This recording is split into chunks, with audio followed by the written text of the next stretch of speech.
CPR indicator ஒரு one of the finest indicator. So அதை use பண்ணி எப்படி நம்ம ட்ரேட் பண்ண போகிறோம் அப்படின்னு தான் இந்த லேர்னிங் செஷனில் நம்ம பார்க்க போகிறோம். ஸோ வாங்க நம்ம டேரெக்டாக இண்டிகேட்டர்ஸ்குள்ளே போயிடுவோம். First CPR indicator, CPR. So சிபிஆர்னு எடுத்துக்கிட்டாவே CPR with pivots by KGS, CPR by KGS தான் நம்ம மார்க்கெட்டில் ஃபஸ்ட்டாக இந்த சிபிஆர் அப்படின்ற ஒன்றை இன்வென்ட் பண்ணாங்க. ஸோ இதில் நம்ம இது வந்து ப்ரீவியஸ் டே ஹை, இது ப்ரீவியஸ் டே லோ, இது R1, இது S1. ஸோ இதுவெல்லாம் ஒரு ஸ்ட்ராங் சப்போர்ட் ரெசிஸ்டன்ஸ் ஏரியாவாக இங்கே ஒர்க் ஆகிட்டு இருக்குது. ஸோ ப்ரைஸ் எப்பெல்லாம் சிபிஆர் ஹையர் ஹை ஃபார்ம் ஆகுதோ அப்போது அப் ட்ரெண்ட் அப்படின்னு அர்த்தம். அதே மாதிரி கேண்டில் எப்போ சிபிஆருக்கு மேலே இருக்கோ அப்போ அகெயின் அப் ட்ரெண்ட் அப்படின்னு அர்த்தம். சேம் வே கேண்டில் எப்போ சிபிஆருக்கு கீழே வந்துருச்சோ அப்போ டவுன் ட்ரெண்ட் அப்படின்னு அர்த்தம். இதெல்லாம் சிம்பிளான சிபிஆர் விஷயம். அதே மாதிரி சிபிஆர் எப்பெல்லாம் நீங்கள் பாருங்கள், இது கொஞ்சம் நேரவாக இருக்குது, இது ரொம்ப வைடாக இருக்குது. ஸோ சிபிஆர் எப்போ அந்த 3 லைனும் பக்கத்தில் இருக்கோ அப்போ வந்து ஒரு ட்ரெண்டிங் டேக்கான பாசிபிலிட்டிஸ். அதே மாதிரி சிபிஆர் எப்போல்லாம் இந்த மாதிரி வைடாக இருக்கோ அப்போ வந்து சைட்வேஸ் டேக்கான ஒரு பாசிபிலிட்டிஸ். ஸோ இதெல்லாம் சிபிஆரோட டிஃபால்ட் செட்டிங். ஸோ பேசிக்கான சிபிஆரோட விஷயங்கள் பாருங்கள். சிபிஆர் நேரோவாக இருக்குது, நம்மளுக்கு ஒரு ஒன் டைரக்ஷன் மூவ் கிடச்சிருக்கு. அது எந்த பக்கம் கிடைக்கும் அப்படின்னு நம்மளால் சொல்ல முடியாது. பட் ஒரு ஒன் டைரக்ஷன் மூவை நம்மளால் எதிர்பார்க்க முடியும். ஸோ இதுலேயே வெர்ஜின் சிபிஆர் இருக்குது. இது பார்த்திங்கன்னா வெர்ஜின் சிபிஆர். ஸோ வெர்ஜின் சிபிஆரில் ப்ரைஸ் ரிஜெக்ட் ஆகி மேலே போகுதுன்னுமோ அந்த மாதிரி சிபிஆர் யூஸ் பண்ணியே பல வகையான விஷயங்களை நம்மளால் ட்ரேட் பண்ண முடியும். ஸோ நம்ம என்ன பண்ண போகிறோம், வெறும் சிபிஆர் மட்டும் இல்லாமல் இது கூட இன்னொரு இண்டிகேட்டர் ஆட் பண்ண போகிறோம். அதான் pivot point standard, pivot point standard. So இந்த பைவட் பாயிண்ட் ஸ்டாண்டர்ட் வந்து ரொம்பவுமே பவர்ஃபுல்லான ஒரு டூல். ஆட்டோமேட்டிக்காக சப்போர்ட் ரெசிஸ்டன்ஸை ட்ராக் பண்ணி நம்மளுக்கு கொடுத்துரும். பட் நம்ம இதில் டிஃபால்ட் பைவட் பாயிண்ட் யூஸ் பண்ண போகிறதில்ல. இன்புட்டுக்கு போயிட்டு ட்ரெடிஷ்னலுக்கு பதிலாக கேமரா வச்சுருங்க. ஸோ ட்ரெடிஷ்னலுக்கு பதிலாக கேமரா வச்சுட்டு இந்த P, S1, S2, R1, R2 இதெல்லாம் நம்மளுக்கு தேவையில்லை. S4 வேண்டாம், S5 வேண்டாம், எதுவுமே வேண்டியதில்லை. நம்மளுக்கு S3, R3 இருந்தால் போதும். S3னா பையிங் ஜோன், R3னா செல்லிங் ஜோன். ஸோ இதோட வித்தை வேணால் நீங்கள் கொஞ்சம் இன்க்ரீஸ் பண்ணிக்கங்க. ஸோ கொஞ்சம் தெளிவாக விசிபிள் ஆகும். ஓகே. ஸோ இப்போ நான் கேண்டில்ஸை ஹைட் பண்ணிட்டு இந்த 2 காம்போவோட மேஜர் விஷயத்த சொல்லிடுறேன். ஸோ இந்த வீடியோ ஷார்ட் அண்ட் ஸ்வீட்டாக முடிஞ்சிடும். ஸோ கேண்டிலை ஹைட் பண்ணிட்டோம். ஸோ ஃபஸ்ட் பாருங்கள், சிபிஆர் இருக்குது. இந்த 3 லைன் தான் நம்மளுக்கு சிபிஆர். இது கேமரா பிவட் R3னா என்ன, செல்லிங் சைட். S3னா என்ன, பையிங் சைட். ஸோ எப்பெல்லாம் இந்த பைவட் பாயிண்ட், அதாவது கேமரா பைவட் பாயிண்ட் R3 ஆகட்டும் S3 ஆகட்டும் நம்ம சிபிஆருக்குள்ளே வருதான்னு நம்ம பார்க்கணும். ஸோ அந்த மாதிரி இடத்துல பார்த்திங்கன்னா செல்லிங் சைட் சிபிஆருக்குள்ளே வந்திருக்கு. ஸோ இது திஸ் இட் செல்ஃப் பிகம்ஸ் ஒரு நல்லா வாலாக மாறிடுது. ஏன்னா செல்லிங் ஜோன் வந்துருச்சு. செல்லிங் ஜோனுக்குள்ளே சிபிஆரும் இருக்கும்போது இது வந்து ஒரு நல்லா கிரேட் வாலாக மாறுது. மோஸ்ட்லி இப்படி பிரேக் பண்ணி மேலே போகிறதுக்கான ப்ராபபிலிட்டிஸ் கம்மி. இங்கேருந்து ரிவர்ஸ் ஆகிறதுக்கான ப்ராபபிலிட்டிஸ் தான் அதிகம். ஸோ நீங்கள் கேண்டில் ஆன் பண்ணோன்னே உங்களுக்கு இது புரிஞ்சிடும். சேம் பையிங்க்கும் பார்த்தீங்கன்னா சிபிஆர் இருக்குது, சிபிஆருக்கு உள்ள S3 வருது. ஸோ இது வந்து ஒரு ஸ்ட்ராங் பையிங் ஜோன். ஸோ இந்த இடத்துல நம்ம செல்லிங் பார்க்கவே கூடாது. இதுதான் கேமராவையும் பைவட் பாயிண்ட்ஸையும் கம்பைன் பண்ணும்போது நம்மளுக்கு கிடைக்கிற ஒரு மேஜரான அட்வான்டேஜ். நீங்கள் ரெகுலராக ட்ரேட் பண்ணலைனாலும் இந்த காம்போவில் வர ட்ரேட்ஸ் மட்டும் எடுத்திங்கனாவே போதும், உங்களுக்கு ஒரு மேசிவ் ப்ராஃபிட்ஸ்க்கான ப்ராபபிலிட்டிஸ் இருக்குது.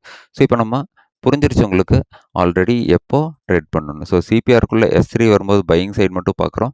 சேம் வே சிபிஆருக்குள்ளே R3 வரும்போது செல்லிங்க்கு மட்டும் பார்க்குறோம். இன்சைட் திஸ் ஜோன் மெயினாக இந்த சிபிஆர் கேண்டில் வருது, சிபிஆர்லேயும் R3லையும் ரிஜெக்ட் ஆகுது அப்படின்னா நீங்கள் தைரியமாக சிபிஆருக்கு மேலே உங்கள் SL பிளேஸ் பண்ணி short side trade previous day low S3யை டார்கெட் பண்ணி ட்ரேட்ஸ் எடுக்க ஒரு நல்ல ஒரு செட்டப் தான் இது.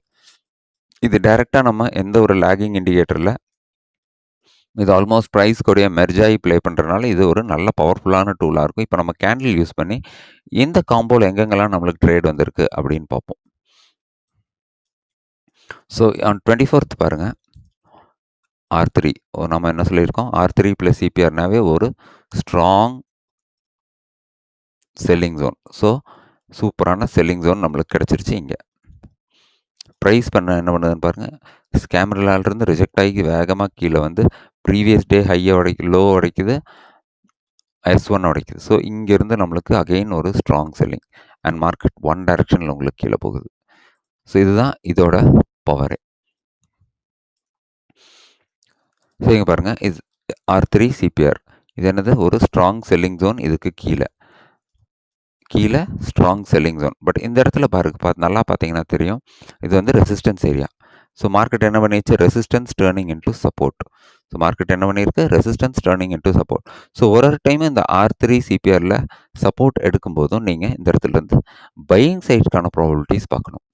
ஸோ இங்கே உங்களுக்கு ஒரு பை கிடைக்குது, அகெயின் இங்கே ஒரு பை கிடைக்குது. எல்லாத்துலேயுமே பார்த்தீங்கன்னா 1:2 அப்படின்ற டார்கெட் உங்களுக்கு ஈஸியாக அச்சீவ் ஆகுது. நெக்ஸ்ட் கண்டிஷன் இங்கே. ஸோ இங்கே S3 வந்து இருக்குது சிபிஆருக்குள்ளே. ஸோ இந்த இடத்துல நம்ம பையிங் சைடுக்கான வியூ தான் வச்சுருப்போம். ஸோ ஆப்வியஸ்லி இங்கே ஒரு என்ட்ரி கிடைக்குது, எஸ்எல் ஹிட் ஆகுது, இங்கேயும் எஸ்எல் ஹிட் ஆகுது. எஸ், எஸ்எல் வந்து பார்ட் ஆஃப் த கேம். நம்மளால் அதை தவிர்க்கவே முடியாது. அது எந்த மாதிரி மேஜிக்கல் செட்டப் நீங்கள் யூஸ் பண்ணிங்கனாலும் கண்டிப்பாக உங்களுக்கு ஒரு எஸ்எல் போய் தான் தீரும்.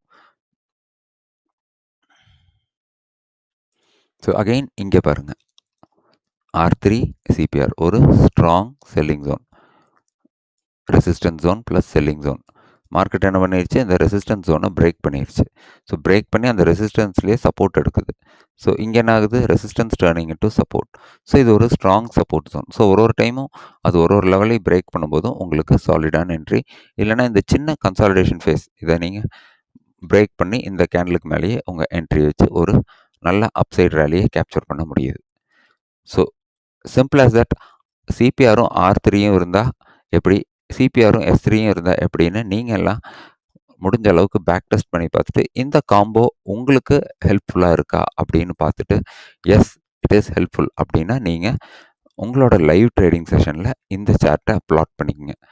அகெயின் S3 CPR என்ன சொல்லியிருந்தோம், ஒரு ஸ்ட்ராங் பையிங் ஜோன். மார்க்கெட் என்ன பண்ணுது, இங்கேருந்து செல்லிங் வந்தது, இந்த பையிங் ஜோன் வந்தோன்னே பாருங்கள் ஸ்ட்ராங்காக ஒரு க்ரீன் கேண்டில் போடுது, என்ட்ரி எஸ்எல், அங்கேருந்து பாருங்கள் 1:4 உங்களுக்கு ஈஸியாக மூவ் ஆகுது. So simple.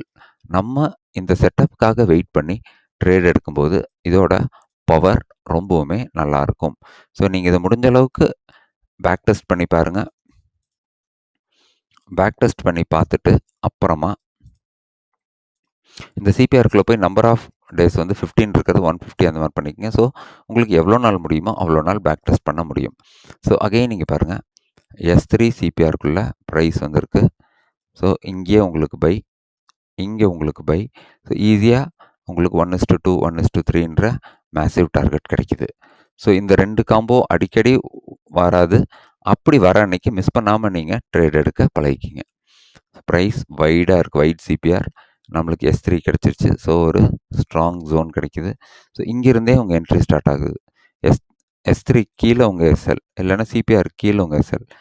As per your risk உங்கள் எஸ்எல் பிளான் பண்ணிட்டு ட்ரேடை ஹோல்ட் பண்ணுங்கள். R3 கிடைக்கும், இல்லை ப்ரீவியஸ் டே ஹை, இல்லைனா இதுக்கு 50% இந்த மாதிரி நீங்கள் 1:2 1:3 அப்படின்ற மாதிரி டார்கெட்டுக்கு கூட ஹோல்ட் பண்ணால் இந்த செட்டப் பியூட்டிஃபுல்லாக டெய்லியும் கிடைக்காட்டியும் கிடைக்கிற அன்னைக்கு நல்லா ஒர்க் ஆகுது.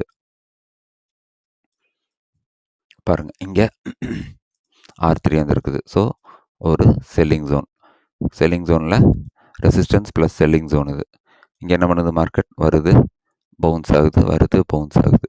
So resistance turning into support. So எப்போல்லாம் ரெசிஸ்டன்ஸ் சப்போர்ட்டாக மாறுதோ, அது சிபிஆர்ன்ட்டு இல்லை, எந்த ஒரு லெவலாக இருந்தாலும் whenever resistance turning into support, bias மாறுது, செல்லிங்கிலிருந்து மார்க்கெட் பையர்ஸ்க்கு கன்வெர்ட் ஆகுது. ஸோ அந்த மாதிரி டைம்லலாம் நீங்கள் கண்டிப்பாக இந்த ட்ரேட்ஸை மிஸ் பண்ணாமல் எடுக்கணும். ஸோ ஈஸியாக உங்களுக்கு இங்கே நீங்கள் பை பண்ணியிருந்தீங்கனாலும் உங்கள் எஸ்எல்ஐ R3 கீழே இருக்குது. டார்கெட் 1, டார்கெட் 2, டார்கெட் 3ன்னு எல்லா டார்கெட்டுமே கொடுக்குது. ஸோ நம்ம ரிஸ்க் ரிவார்ட் ரேஷியோக்கு தகுந்த மாதிரி ஹோல்டிங் கெப்பாசிட்டியை வளர்த்துக்கிட்டு நம்மளோட டார்கெட்ஸ்க்காக ப்ளே பண்ணால் இந்த செட்டப் ஒரு நல்ல ஒரு செட்டப்பாக உங்களுக்கு அமையும். ஸோ ஆல்ரெடி என்னால் முடிஞ்ச அளவுக்கு சிம்பிளாக இந்த விஷயத்தை எக்ஸ்பிளைன் பண்ணிட்டேன். இதை டீட்டெயிலாக நீங்கள் பேக் டெஸ்ட் பண்ணி பார்த்துட்டு, லைவ் டெஸ்ட் பண்ணி பார்த்துட்டு, நம்ம சேனலை சப்ஸ்கிரைப் பண்ணிட்டு ஒரு லைக், கமெண்ட், ஷேர் பண்ணிங்கன்னா ஒரு மோட்டிவேஷன் இருக்கும். தேங்க்யூ ஃபார் வாட்சிங் ஃப்ரெண்ட்ஸ்.